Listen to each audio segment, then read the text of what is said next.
السلام عليكم أصدقائي. أجينا نطرح عليكم واحد السؤال. أنا عشيبة ولا لحيمة؟ كتعرفوني أنا زاحفة. يلا نبداو. السلام عليكم مشاهدين، مرحبا بكم. نتمنى ان شاء الله تكونوا بخير وعلى خير. كما كتلاحظوا عندي نصف كيلو دقيق ولا 500 غرام. عندي ملعقه خميره جافه. عندي نصف كاس زيت المائده ولا زيت نباتيه. عندي 2 ملاعق سكر، 2 ملاعق خل كما كتلاحظوا. وهكا نتمنى الا فيديو نال الاعجاب ديالكم. وهذه قبصه ملح ولا قليل من الملح باش يتعادل الذوق فقط. وغادي نقطع ولا نهرس بيضه على هذا الشكل.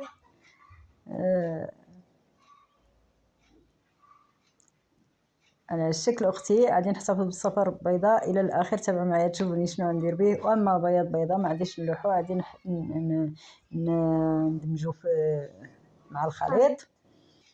وهكا غادي نحرك ولا ندمج هاد العناصر. وكنبلبل قبل ما ندير الماء. هذا هو الطريقه اللي كتخلي الوصفه ناجحه، ولا هذه هي الطريقه اللي غادي تخلي لنا هذا هو القوام قبل ما ندير الماء.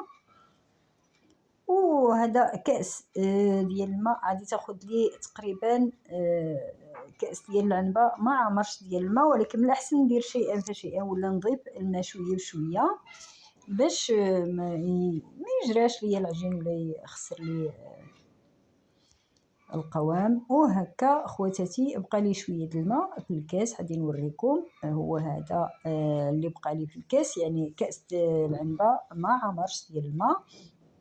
ومن الاحسن كما قلت لكم دائما شويه بشويه، واخا كنكونوا عارفين القياس. بعض الاحيان كيكون الدقيق كيشرب ولا ما كيشربش، هكا يمكن له يزيد ولا ينقص. وكيف كتلاحظوا العجينه علكتها مزيان، وغنزيد نعلكها على السطح.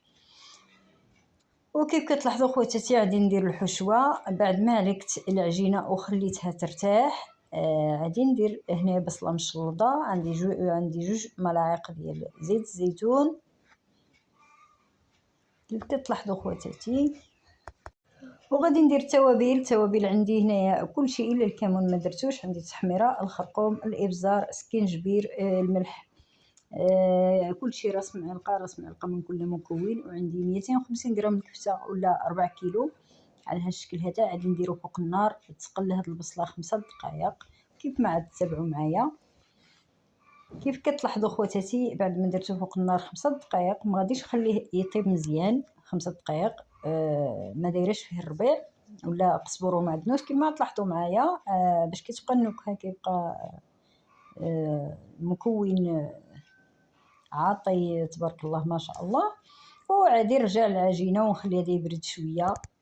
كما لاحظتوا معايا فهي ارتاحت شويه العجينه، ولكن ماشي مشكل، ما غاديش نخليها تخمر حقاش غندير فيها الخليط ولا الحشوه سخونه شويه وغادي تفاعل وغادي تخمر دغيا. كما كتلاحظوا معايا العجينه روعه ما شاء الله، ويمكن لك دير بها بزاف ديال الفطائر.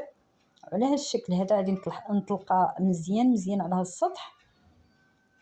كما كتلاحظوا معايا تبارك الله. هذيك العجينه ديال نص كيلو راه درت من نص كيلو ديال الدقيق عفوا، درت منها 2 قسمتها على 2. هذا غير النصف ديالها. وهكا غادي نطلقها مزيان. عندي السطح صغير شويه غادي نطوي هاد كيف ما كتلاحظوا. نحاول نقربكم من الصوره اكثر. غادي نطوي منها باش نزيد نطلق مزيان. هي قداش ما طلقتيها مزيان احسن باش كتجي مرقه من داخل وكتجي هاد الفطيره روعه ما شاء الله. وكندير الخليط دافي شويه، ما يكونش سخون بزاف بالنسبه للمبتدئات باش ما ديروش الخليط سخون بزاف يخسر لكم العجينه. احسن يكون غير دافي. وهكا كنفرغ الكميه اللي خصني تكون عمره مزيان ولا ما عمرش مزيان. انت اختي كتحكم في الحشوه. وهكا كنستمر حتى ندير الكميه اللي حبيت. وكنطوي بهذا الشكل هذا. كنحاول نخليه يكون متماسك العجينه الفوقيه مع التحتانيه على هذا الشكل. تابعوا معايا لاخر الفيديو باش تنجح معكم هذه الوصفه الرائعه، هذه الفطيره اللي هي روعه للكبار والصغار ما شاء الله. وهكا بطريقه كنحاول نوصل لكم الطريقه بابسط ان شاء الله باش تجي سهله اللي عادي. وهكا كنجمع هاد الجوانب هادو باش ما كيخرجناش الخليط من تما وكيجي حتى الديكور كيف ما حبيناه. كيف كتلاحظوا اختي غادي نشرح بهذا الدراجه، واخا ما عندكش الدراجه يمكن لك تشرح بالموس ولا باي حاجه يمكن لها تشرح عفوا العجينه. وكنستمر في الشكل هذا يجي سطر واحد، وكنستمر في الطوي كنزيد وكنقد الجوانب كنوسع شويه باش كيجي حتى هذوك الديكور ديال الفطيره كيجي باين واضح. ملي كدهنوا بالبيض كيعطيك واحد اللون اللي هو زوين، جهه طالعه وجهه هابطه، ما كيجيش لون موحد، يعني جهه كتجي محمره بزاف جهه كتجي. وهكا كنجمع هاد الجوانب مع الوسط على هذا الشكل هذا، وكندير في اللاطه ولا في اي مول اللي عاد دخل فيه العجينه للفرن. كيف ما عاد لاحظتوا معايا عندي انا ورق المطبخ المستعمل، لا مشكله اني نمسحو ونعاود ندير فيه. وهكا ان شاء الله غادي ندير كما كتلاحظوا غادي نقلها للسطح، وغادي نزيد نعطيها ولا نزيدها بعض التزيينات وبعض على هذا الشكل هذا. ضروري حبيت تجي رقيقه اكثر يمكن لك عندك لاطه كبيره زيدي جبديها شويه باش تجيك اختي. هنا ما مقطعاش عندي مزيان كنزيد انا نقطعها باش تجي باينه. وهكا نديروا الراس ديال الشكل اللي حبينا نديروه على هذا الشكل هذا. تابع معايا اختي باش تجي الوصفه ناجحه على هذا الشكل هذا. كنحاول نقرب لكم الصوره. وعندي النبق، جوج ديال فاكهه النبق كما كتلاحظوا كندير ليها البلاصه اللي كيكون فيها المجني ولا هي اللي على برا. وهكا كنخشيهم يكونوا مع بعضهم متوازنين متقابلين مع بعضهم، ما تجيش وحده طالعه وحده هابطه. وكندير على هذا الشكل هذا تبارك الله ما شاء الله. نتمنى هذا الفيديو ينال الاعجاب ديالكم، ما تنساوليش لايك للفيديو. والناس اللي كيشاهدوني اول مره اشتركوا في القناه وفعلوا زر الجرس باش يوصلكم كل جديد. كما كتلاحظوا دائما في التطور ان شاء الله وفي التألق ما شاء الله. وما تنسوش تبارطاجيو ولا تشاركوا الفيديو مع الاصدقاء ديالكم. كما شفتوا اخواتي عندي 4 ساعات تقريبا كانت بان يعني تبارك الله بدات كتخمر بارك عليها. غادي ندير صفار البيض اللي احتفظنا به من الاول. غادي ندهن الفطيره ديالنا على هذا الشكل.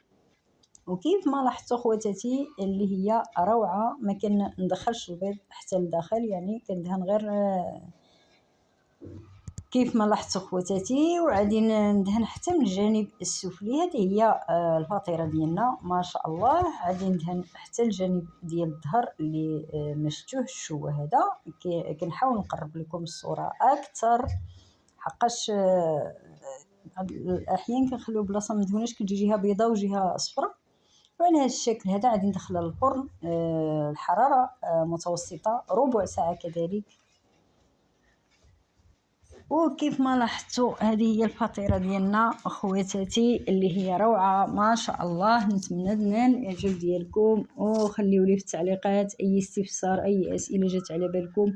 وان شاء الله نتمنى هذا الفيديو يكون نال الاعجاب ديالكم ونكون عند حسن ظنكم. وهذه هي الفطيره يمكن لك تقدميها هكا ولا تقطعيها شرائح لا مشكله. تبارك الله ما شاء الله. الكل بغى يتصور معها وكنعتذر ما صورتش في الوقت المناسب. انا حتى هاد الساعات هما كيتصوروا معها كيما لاحظتوا خواتاتي ما شاء الله. نتمنى هاد الفطيره تنال الاعجاب ديالكم. وكا يمكن لك تقطعيها وتقدميها شرائح ولا تقدميها مكموله ولا ديرهم صغار ولا كبيره. مازال ان شاء الله نشارك معكم عده وصفات مشابهه.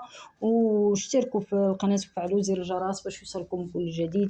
ومع السلامه الى فيديو اخر ان شاء الله. صلوا على الحبيب عليه الصلاه والسلام. اللهم صل وسلم عليك يا حبيبي يا رسول الله. وكيف ما لاحظتوا اخواتاتي غادي نخلي لكم الروابط بعض الوصفات في صندوق الوصف. ومع السلامه.